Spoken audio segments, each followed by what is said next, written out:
그러면 업무정지 처분에 실익이 없죠. 업무정지 처분은 아무 의미가 없다니까. 폐업 처리해버리고 다시 등록받아서 업을 해버리면 업무정지는 하나만 합니다. 자, 그래서 업무정지 처분 기간 중에 폐업은 가능하지만 잔여 기간 중에는 당연히 등록을 신청할 수 없어야 될 겁니다. 그렇죠? 자, 등록 신청할 때는 공짜가 아닙니다. 행정청이 업무를 봐주니까 행정수수료를 납부하셔야 됩니다. 지자체 조례가 정하는 바에 따라 수수료를 납부하셔야 됩니다. 지자체 조례가 정하는 바에 따라 행정수수료를 납부하시면 됩니다. 자, 그리고 가로 5번에 가서 보면 종별 변경이라고 하는 게 나옵니다. 종별을 바꾸어서 업무를 하는 경우입니다. 지금 종별은 세 가지가 있다고 했습니다. 그렇죠? 가장 숫자가 많은 거는 공인중개사인 개공사입니다. 그 다음에 부칙 6조 이항의 개공사가 있고 그 다음에 법인인 개공사. 그런데 종별을 바꾸어서 업무를 하고자 합니다. 그럴 수 있겠죠? 예를 들어서 공인중개사인 개공사가 법인인 개공사로 종별을 바꾼다거나 또는 중개인께서 시험에 합격을 했어요. 증 따가지고 공인중개사인 개공사로 종별을 달리하여 업무를 해가고자 합니다. 얼마든지 가능합니다. 자, 그러면 종별 변경은 원칙과 예외가 있어요.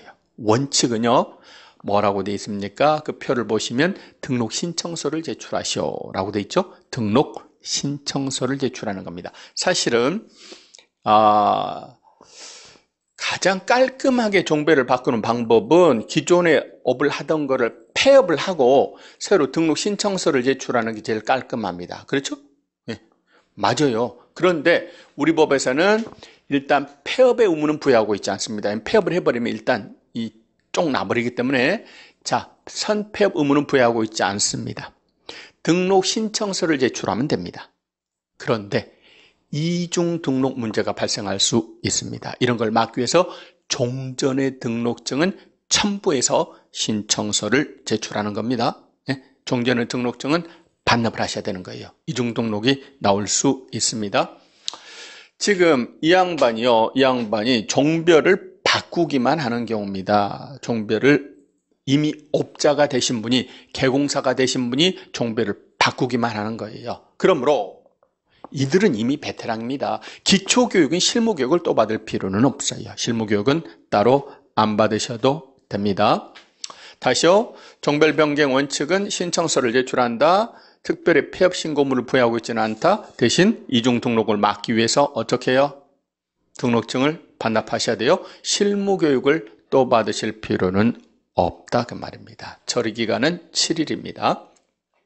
자, 그런데 재교부 신청이라는 게 있습니다. 재교부 신청은 그 바로 밑에, 표 바로 밑에 써져 있죠? 예외적으로 재교부 신청을 하는 경우가 있는데 거기는 밑줄 친 세 가지 조건을 만족하셔야 돼요. 첫째, 아무에게나 인정되는 건 아니고 부칙 6조 이항의 개공사에게만 인정됩니다. 그자가 종별을 바꾸고자 할 때는 재교부 신청을 해야 돼요. 다른 종별은 안 돼요. 두 번째는 동일 등록관청 관할구역 안에 씁니다. 예컨대 제가 종로구에서 25년간 중개인영업을 해왔다.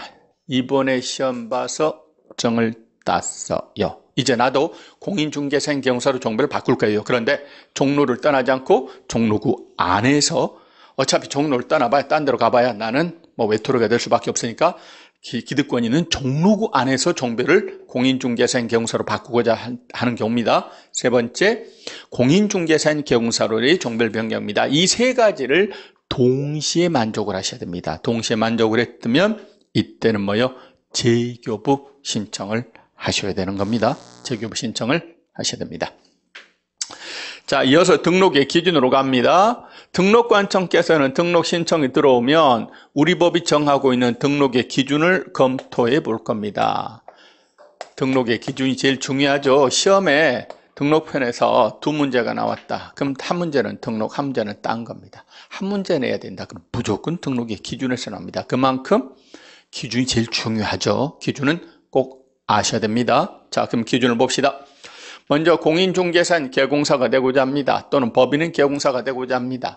근데 부칙 6조 이하의 개공사가 되고자 합니다. 이런 말은 있을 수 없죠. 그거는 새로 나오는 종별이 아니에요. 따라서 기준도 이 두 가지에 대한 기준만 두고 있습니다. 먼저 공통 기준입니다. 결격사에 해당하시면 안 됩니다.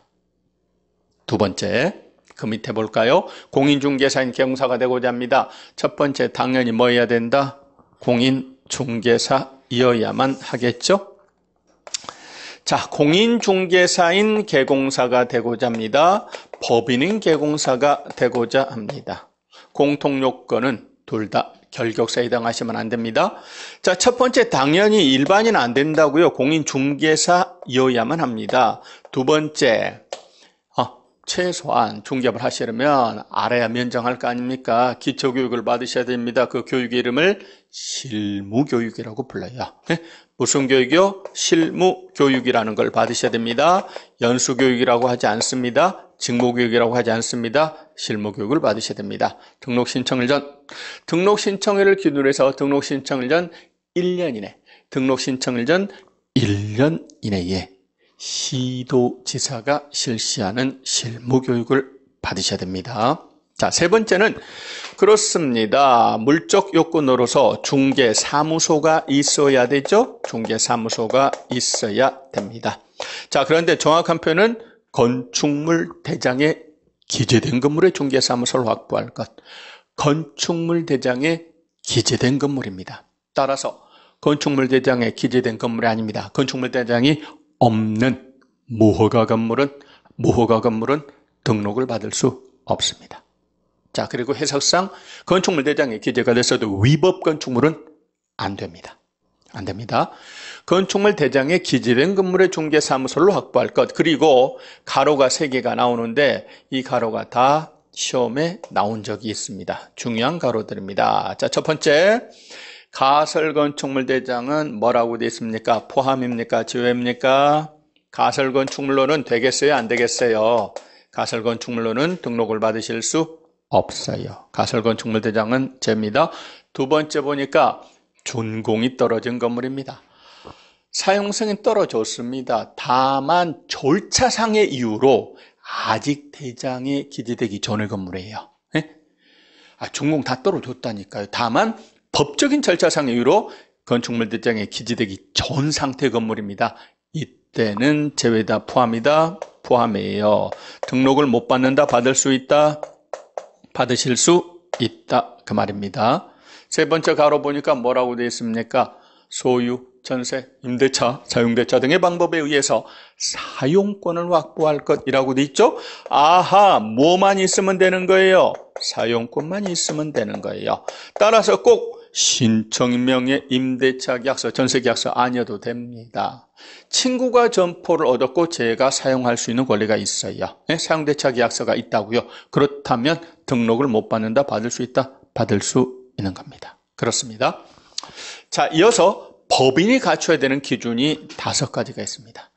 이것도 시험에 참 잘 나옵니다. 첫 번째 보니까 뭐예요?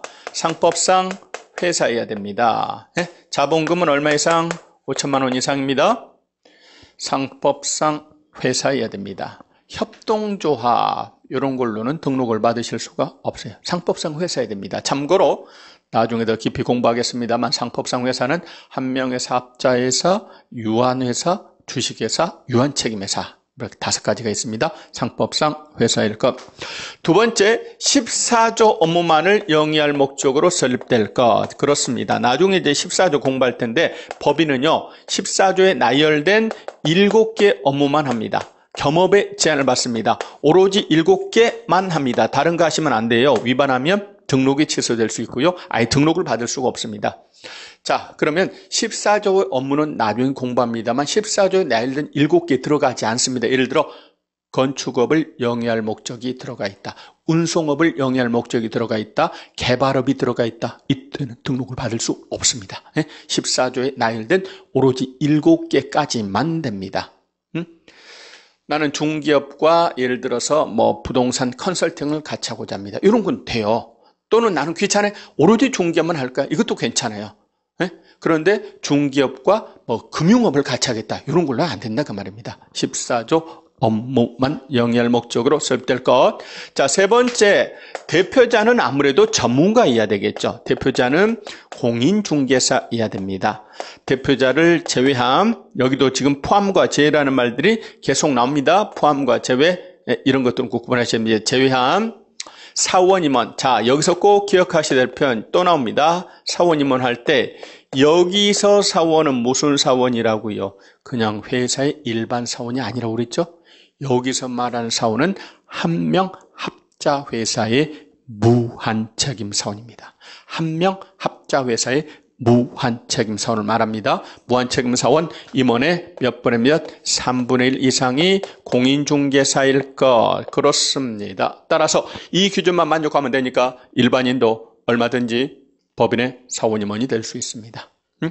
예를 들어 중개 주식회사가 있다. 총 5명의 임원을 두기로 있다. 대표 1명은 공인중개사입니다. 그리고 대표자를 제외한 4명, 4명의 3분의 1. 3분의 1이니까 4명은 쪼갤 수가 없으니까 최소한 2명은 공인중개사야 돼요. 결국 5명 중에 3명은 공인중개사야 되고 나머지 2명은 일반인으로도 가능하다 그 이야기입니다. 그렇습니다. 자, 그리고 실무 교육을 받으셔야 되겠죠. 이때 법인의 경우는 구체적으로 누가 받으셔야 돼요? 무한책임 사원 임원 전원. 그렇습니다. 실무 교육은 전원이 받으셔야 됩니다. 예? 대표자를 포함해서 무한책임 사원 임원 전원 다 받으셔야 됩니다. 그렇습니다. 거짓말할 때 실무 교육은 무한책임 사원 임원의 3분의 1만 받으시면 됩니다. 이렇게 말하면 거짓말이에요. 실무 교육만큼은 전원이 다 받으셔야 됩니다. 자, 그리고 5번째, 건축물 대장에 기재된 건물의 중개사무소를 확보할 것. 이건 뭐 공통 요건이다. 이렇게 보시면 되겠죠. 자, 요 등록의 기준은 매우 중요합니다. 그러니 반드시 기억하셔야 됩니다. 다시 한번 볼까요? 공통요건 결격서에 해당하시면 안 됩니다. 당연히 공인중개사여야 되고요. 실무교육을 받으셔야 됩니다. 그러시고 건축물 대장에 기재된 건물의 중개사무소 확보하셔야 됩니다. 법인은 다시 한번요. 상법상 회사하고 자본금은 5천만 원 이상 14조 무만을 영위할 목적으로 수립될 것. 대표자는 공인중개사여야 되고 대표자를 제외한 무한책임사원 임원의 3분의 1 이상은 공인중개사일 것. 전원이 실무교육을 받으실 것. 중개사무소를 확보할 것. 그렇습니다. 자, 그러면 가로 7번에 가서 보면 이제 등록 신청 시 첨부 서류가 있습니다. 첨부 서류는 쭉 보시듯이 나는 다음과 같이 법령이 요구하는 바를